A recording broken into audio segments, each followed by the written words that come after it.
So hi everyone, today's topic is syllogism.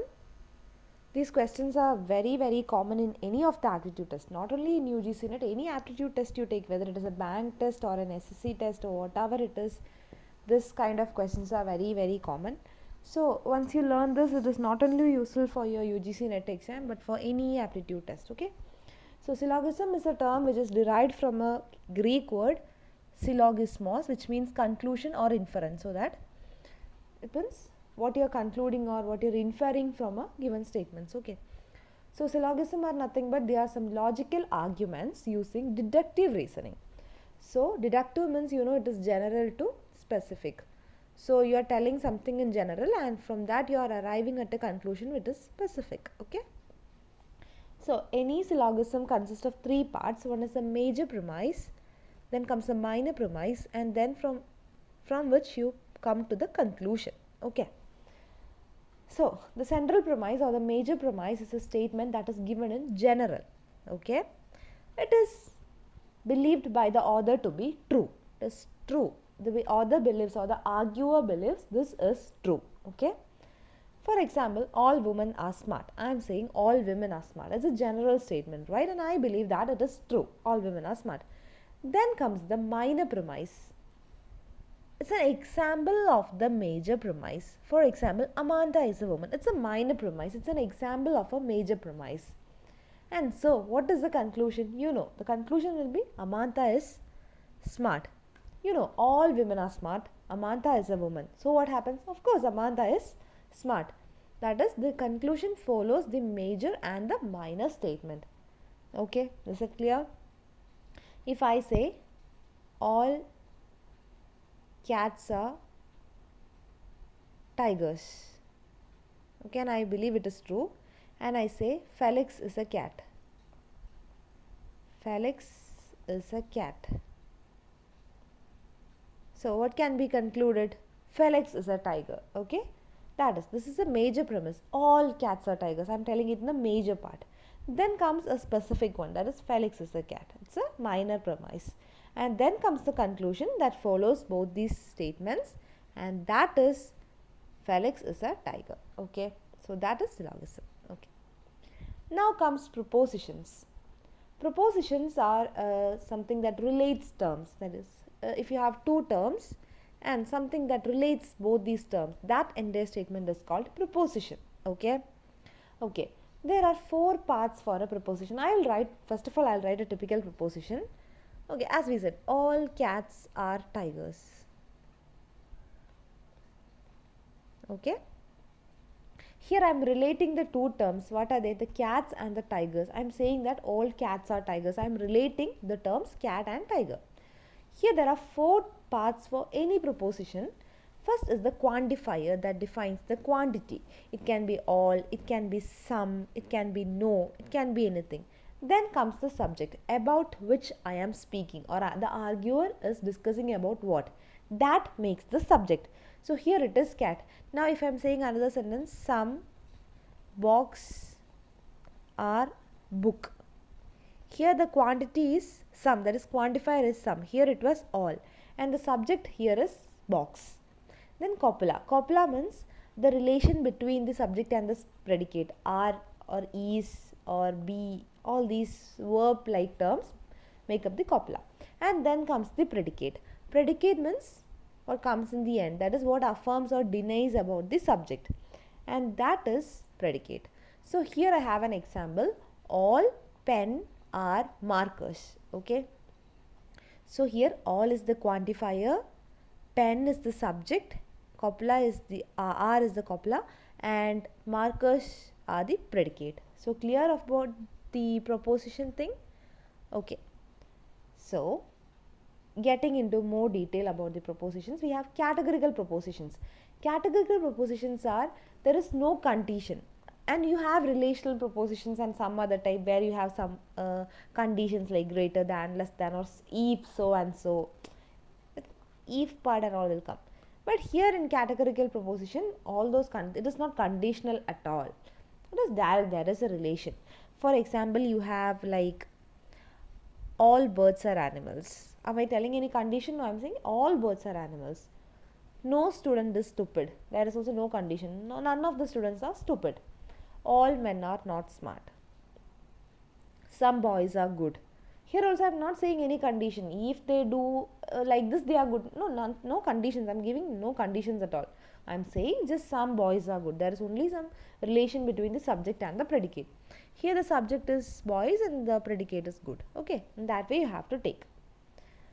So you understood what categorical prepositions are. Okay, now you have to understand the different types of categorical prepositions. The first one is all SRP. In that way you say, they are called as universal positive.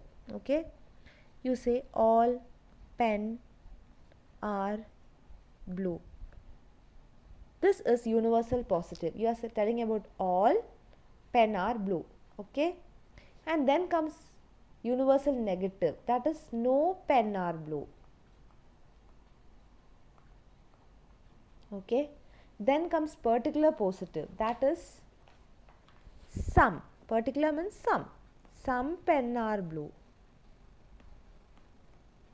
And then comes particular negative, which you give as some pen are not blue.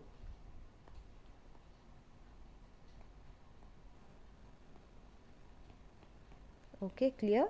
Just have a look at the example. Universal positive means everything comes under that given category. Okay, that is all pen are blue, all cat are dogs, all cat are tigers. So that is universal positive. Then comes universal negative when you say no pen are blue. Okay, otherwise all pen are not blue. That if it comes all, normally you put it with universal positive, and this one you put in the positive side. That is all pen are not blue. In that way you can give. Then comes universal negative, in which you give like no pen are blue, none of them belongs to the blue category. That is categorical preposition. Then comes particular positive, where you say some pen are blue, only some, about some you are speaking.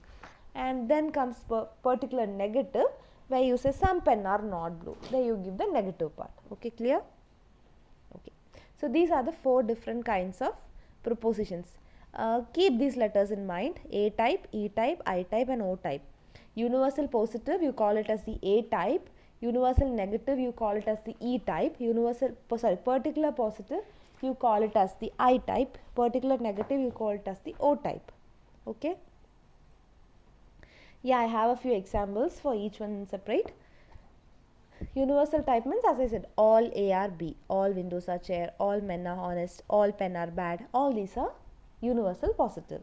Then comes universal negative, no desk are chairs, no men are honest, there is no A or B. This form you call them as universal type, and it universal negative, and it belongs to the E type. Next is particular positive, as you discussed, some A or B, that type. Some bag are book, some hen are mouse, some bus are train. Only about that some you are speaking. So only about a particular category you are speaking. Okay, and you are telling about positive part. And then comes the just exactly opposite, some A are not B. Okay, there you are telling like some tags are not stars, some food are not medicine, some birds are not black. So this is particular negative, and you call it as the O type. Don't forget these letters A, E, I, O. Don't forget that, you will need it, okay, for some other purpose. Okay.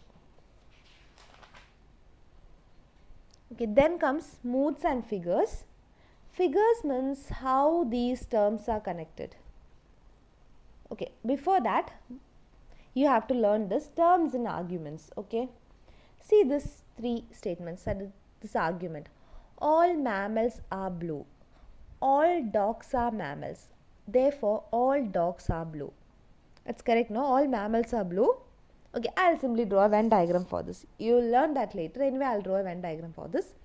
All mammals are blue. You know Venn diagrams, right? If you don't know, just leave it. It is explained in detail in another video. There you can listen. Okay. All dogs are blue. All dogs are mammals. So all dogs are mammals. So you can say that all dogs are blue, right? This is correct. So this is a typical argument, and here the middle term you have to keep in mind. It is a term that does not appear in the conclusion. The term that does not appear in the conclusion but appear in both the premises, that term is called middle term. Okay, clear? I'll change the color. And then the term that appears first in the conclusion, okay, that is the predicate part of the conclusion, that is called as minor term, and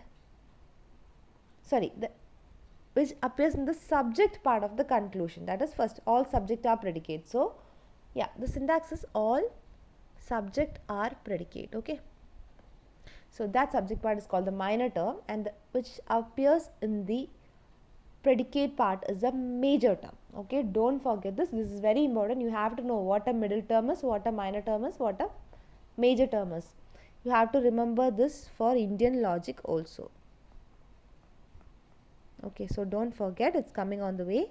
So remember this. The term that does not appear in the conclusion is called the middle term. The subject part of the conclusion is the minor term, and the predicate part of the conclusion is the major term. Okay, you can see the definition here. Major term is the predicate part of the conclusion, minor term is the subject part of the conclusion, and middle term is a term that is seen in both the premises, that is the one that connects both of them, and it is not in the conclusion. Okay, the premise 1 contains the major term, in that way also you can take, and therefore it is called major premise. Premise 2 contains the minor term dog, and therefore it is called the minor premise. Don't forget these, all these terms, please keep in mind. Sometimes you will even be asked, you will be given an argument and you will have to identify which is the major term or which is the minor term or which is the middle term, and even such simple questions can be asked. Okay, so now comes the concept of moods and figures. Okay, this you have to be a little attentive. First I'll explain you figures, and then I'll explain mood. Mood means if you are given 3 statements, say for example all S are B, okay, take it as A and B, all A are B, then I am given some C are not B, and you have some conclusion. Okay, conclusion is some B are A, some conclusion you have, don't bother what it is, some conclusion you have. So this is of what type? Just think, this is of A type, some A are B, that is of the A type. Some C are not B, some not, particular negative means O type, right? So A, O. Some B are C, what is that actually? E type, no, particular positive, that is of the E type. So the mood is A, O, E. So given the statements, you have to find their type and put the characters together. So that defines the mood of your argument. So here it is A, O, E. I'll take one more example. All cat are dog. Next is all dog are fox, and next is some fox are not dog. So here what is the mood? Here it is like all cat are dog, it is of the A type. All dog are fox, that is also of the A type. And some fox are not dog, what type it is? It is universal negative and the type is O type. So here the mood is A, O. So this is how you find the mood of an argument. Sometimes you will simply be given 3 statements and you will ask what is the mood of this argument. So you have to find to which prepositional type it falls in or belongs, and then you have to find the type in the letter format, and then you have to write it together. Okay, clear? Now comes figures. Figures are nothing but it determines how the terms occur. It is based on how the terms occur, especially by the position of the middle term. Okay, so how the terms are combined in different ways, that determines the figure of a statement. Okay, is that clear? Okay, we will see some examples. First comes figure 1. All M are P, all S are M. Okay, if this is the case, and my middle term, both my middle terms are in this direction, one is in one corner and the other one is in this corner. If it is in this direction, I say it is of figure 1. And otherwise my statement is like this: all PRM, all SRM. Clear? If it is this way, that is both of them come together in the right side, then it is of figure 2. Clear? Only that position matters. Okay, don't get confused, don't think a lot, only this position where it falls matters. Next, consider another one. I have all MRP, all all MRS. So it comes together, same line, but towards the left, that is in the subject side. Then I call it as a figure 3. Then I have one more case, that is all all PRM, and then I have all MRS. Then it's of this direction, right, this way. Then that is figure 4. Okay, this is figure 1. This is if it is towards the right, this is figure 2. If it is towards the left, it is figure 3. And if it is in this direction, it is figure 4. Okay, it is very simple. Only you have to remember like the position and the corresponding figure. Some people relate it to a collar flap. You know, the shirt has a collar flap, no? So this is 1, this is 2, this is 3, and this is 4. In this way or this way, you can remember. Okay, that is up to you. Okay, some people draw it like this and they say this is first one, this is second one, this is third, and this is fourth. But make sure you don't forget that the second one is towards the right, and and this is towards the left. Okay, so don't forget that. Find out your own trick and remember this. Okay, so mood, as I said, it is the series of 3 letters that is corresponding to the type of proposition of the major premise, minor premise, and the conclusion. That you know very well, no? It's very simple. You have to simply find to which proposition it belongs, which type the given statement belongs, and that you can put together to find the mood. And figure, it is like it is based on how the terms occur or how the terms are combined in different ways to form the argument, and it is determined by the position of the middle term. So you can remember this, you can write and see under what it comes. Okay.